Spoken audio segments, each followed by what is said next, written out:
Hello everyone, it's Yvonne here to do the reading for the lovely sign of Scorpio. Scorpio, as I always say, if you identify as a Scorpio, then it's more than likely your sun sign. I did talk a little bit about this on my live last time, but I do think that it probably is coming close to having a good chat about it. And I'm not the greatest astrologer, but I do know the basic stuff. If you are a Scorpio sun sign, as I said, that means you identify. If I ask you what sign you are, you say I'm a Scorpio. Then it's more than likely you have other aspects of you for your moon, your rising, and many other things like how you work, how you play, your psychic ability. All of those things show up in your natal chart when you're born.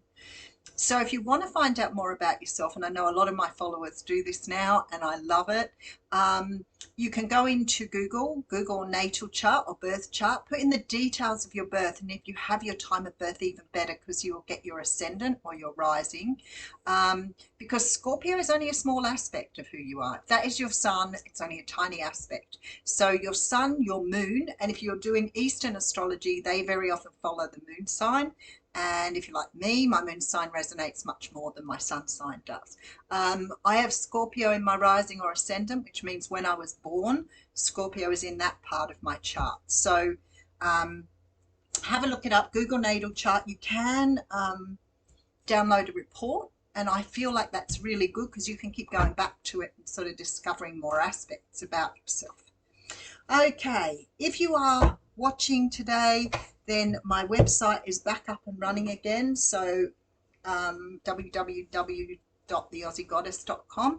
I took it down for a while and finally decided to get it back up and running again.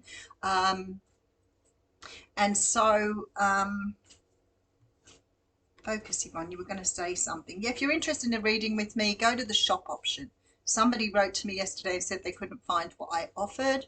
If you go to the shop option, it has all my offerings there. You can pick and choose. Once you click on it, it'll take you to a booking page and payment. And I do quite a lot of varied readings depending on your need. If you're unsure, happy for you to email me at the aussiegoddess@gmail.com and you sort of give me a little bit of an overview of what you're looking for, and I can lead you in the right direction. A lot of people that have been reading with me for a while know that the hour reading is one where you get, as my dog, one where you get a little bit of healing and a little bit of sort of direction on what you need to heal. So the hour reading is a little bit different. All right, we're going to use the Arcanum Tarot for your reading. Oh, domino effect. All right, the Arcanum reading, Arcanum Tarot, which is this beautiful deck. And we're starting off with the Ten of Swords. So the Ten of Swords is an ending to something, and it's sort of, I sometimes think it's quite interesting how they sort of resonate with the daily reading, because I use a different deck. I've explained to people for a lot, even when I was doing like 3 or 4 readings a day, I would use a different deck for each reading. And guess what? If the energies didn't come through the same, the cards very often do. And I know a lot of my viewers will write and say, oh, Yvonne, I've picked all the same cards today. So Ten of Swords is the ending of something, but it's the ending of the swords cycle. So the swords can represent communication, they can represent cutting things out, clarity, you know, having more clarity moving forward, but they're the last card before we go back to the Ace. And you know the Ace of Swords is my favorite card. So there seems to be some sort of ending, and when I see the swords, I think it's the ending of something negative. So it hasn't been a good experience. Could have been something where you learned a lot of things along the way, Scorpio. It could be that you've stopped speaking to someone, there's no communication anymore. It could be that you've found yourself in a place of betrayal, of trauma, and you've cut off someone. But whatever it is, ending, finishing, done. Yeah, because you have been round and round in this cycle. So when the Nine of Wands comes around, I know that you've cycled something. So say it was the ending of a job, and you may have gone to work so many times and thought, this is it, I want to move on, I want another job, I'm sick of this job, I've had enough. But then you go back and do it again, and then you go back to that same cycle of going, you know what, I've had enough. So you may be putting a lot of energy into something but not going anywhere. You want a brand new beginning with the Fool. So it's time to take a leap of faith. So maybe you're just going to chuck in a job, because again we have the Judgment card coming through, which is all very similar, and then we have the King of Wands. See, similar cards to the What's Cracking reading for today. So I feel like it could be to do with a person. However, this sort of energy here, and the Page of Wands came out in the last reading as well, it could be the ending of something that you feel very passionate about. And I don't know that you're going to end it completely. It might be that you are putting an end to an aspect of something. So for example, if you've started a business, you might want to go back and reform or recalibrate. But it's definitely a stop and start. So let's have a look. So we've got the 10 of Pentacles coming through with the Ace. All right. The Temperance card coming through with the Knight of Swords. There's definitely something that you are ending here, because I have the 10 of Pentacles as well. But with this Ace of Pentacles, it's very possible this could do with a work situation or a financial situation. You've got very little balance here. And I feel like somehow or another, this has taken for you to speak up, speak out, cut something out, walk away from something. And I feel like you've invested so much time in this. And when you've invested a lot of time and energy, a new beginning is sort of on the cards for you here. Okay, so we have the 5 of Swords. You're turning your back on something. Knight of Pentacles with the 8 of Swords, another card that came out in the What's Cracking reading. I have to say it has something to do with money. Now, if you're separating from a person, Leo, Sag, Aries,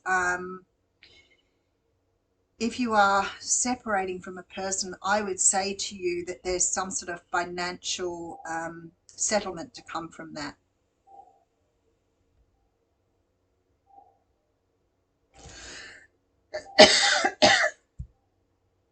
It's like somebody's handing you money, but it could be that you're finishing a job and you've got a big payout to come from your workplace.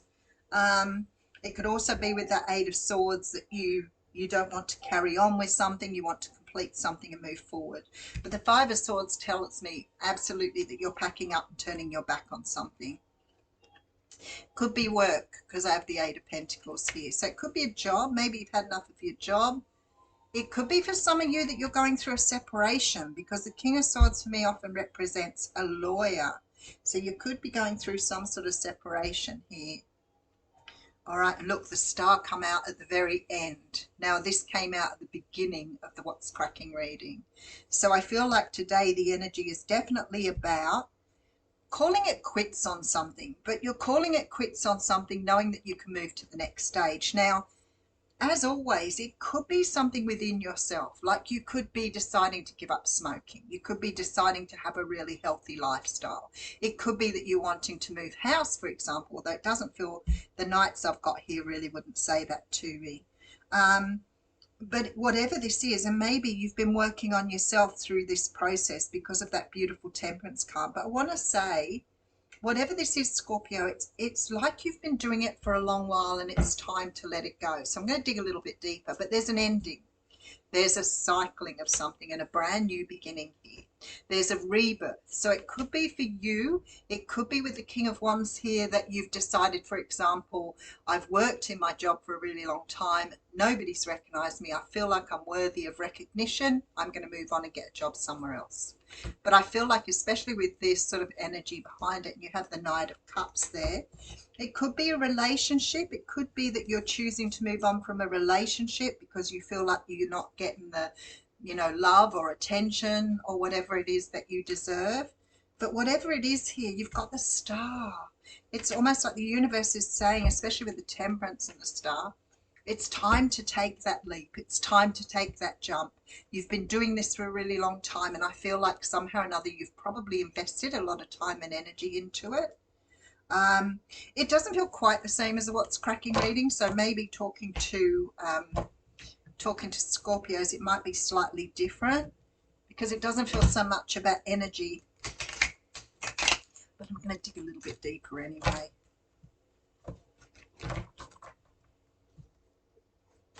It's lovely. It's raining today. It was so hot. It was like 24 degrees when I went to Pilates, and it was so hot. I was grateful to walk into the freezing cold environment. It's Great.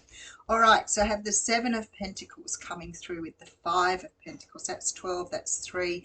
You're doing what's aligned with your destiny here. You do have the Emperor coming through with the King of Pentacles. Same again as the What's Cracking reading. So I have to say to you, it could be a husband or partner that you're separating from here, but it feels to me with that Emperor and that King of Pentacles together that it's about you finding, it's almost like you're finding your step, taking your power back perhaps, but it's almost like you're finding yourself here. And there's a lot of Pentacles energy. So maybe it is to do with, maybe you've sort of been, you know, doing a job where you feel really not appreciated, not respected. And it's like you are really aligning with your soul journey now.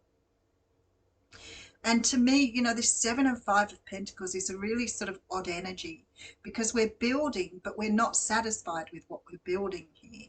It's almost like we're investing a lot of energy into something that isn't going anywhere. So if you're in a dead-end relationship, especially with an Aries or even an earth sign, Capricorn, Taurus, Virgo, you're not building on this. You've become stagnant. You've stopped. Let me just put a couple more cards on it. All right, and then the Ten of Swords. I won't need to. So it's like you're ending something that you have been investing in for a long period of time. So for me, it could be a long-term relationship with the King of Pentacles. It could be a job. But whatever it is, even if it's a business, you need to rebuild. You need to stop. You need to look where you are. And if you're not building something now, then you need to start again. So if this is you and that we're talking about an attribute of yourself, then it's no longer serving you. It's time to move on. So I always talk about healing because sometimes we can sort of wander through life and sort of think that the things we do are okay, that we're just normal, that, you know, that's who we are. And really and truly, a lot of the stuff we carry around with us, especially as adults, with children, you probably don't notice it so much. You probably think your life is quite normal. Until you sort of wake up one day and you think, no, that can't be right. It doesn't feel good anymore. And that is spirit calling on you to try and change that aspect of yourself that is no longer serving you. 12:26 on the clock. Might just write that one down for me. Anyway, let's read you a wild, unknown animal spirit oracle.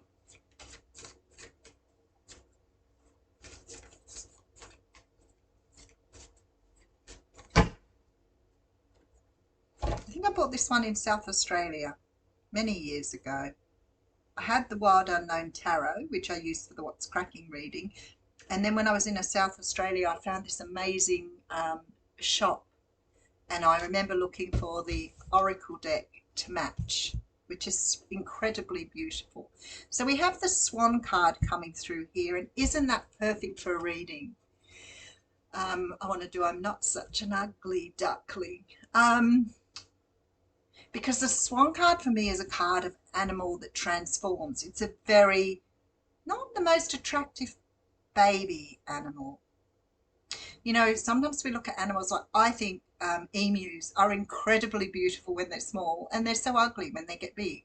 But then puppies can be both. They can be cute when they're small, or cats or kittens. But at the end of the day, the swan is an ugly creature when it's born. It's very unattractive and it grows into this beautiful, beautiful creature. And I was just thinking about that then with that whole, you know, thing of transformation. Okay.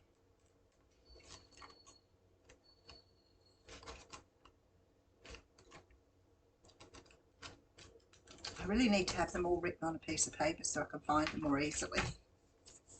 Okay. This is about being effortless creativity, sensitive mystic and elegant power. You can't really see that very well, can you, people? There we go. The swan represents heightened creativity. In Hindu mythology, the goddess Saraswati, the embodiment of language, creativity and artistry, rides on the back of this graceful creature. The swan is ready to take us there, to the fluid realm of writing, creating, and reflecting. This potent and healing energy is not to be taken for granted or taken lightly. When the swan card appears, your soul is calling for attention, for solo time. An inner voice is waiting to be heard, an inner vision likely to be revealed. So maybe this is the time, Scorpio, when you're realizing that what you've been doing up until now is not serving you any longer, whatever aspect of your life. But it's about really deciding to move forward differently. But it does, if it's in balance, it's infinite creative power. If it's out of balance, you're agitated, snippy, and lacking vision. So bring into balance with solo time and writing. And writing's sort of an underestimated healing. Journal every day. Journal what you feel, journal what you're thinking. It's an amazing tool for self-development. I will leave you with that. Thank you.